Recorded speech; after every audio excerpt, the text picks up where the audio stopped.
भैया ये private bank वाला है ना, बहुत जल्दी लाल बिल हो जाते हैं, बहुत जल्दी। तुम्हारा भाई आज बैंक में गया, ठीक है, मेरी कहीं पे ना पड़ती है, केवल बैंक में पड़ती है।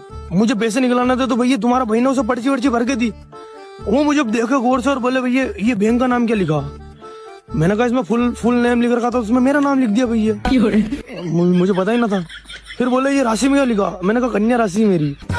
लाल बिला हो रहा है कि भैया तुम्हें पढ़े लिखे ही ना हो तो बैंक में क्यों होता। भैया मैं पढ़ा लिखा होता तो तेरी जगह मैं बैठा होता ना, तू आगे खड़ा होता मेरा। सुधरी के पर्ची वर्ची फाड़ दी और कह रहे हैं भैया कि पैसे ना निकलेंगे, रियर बोल फुल इज्जत डाउन कर दी।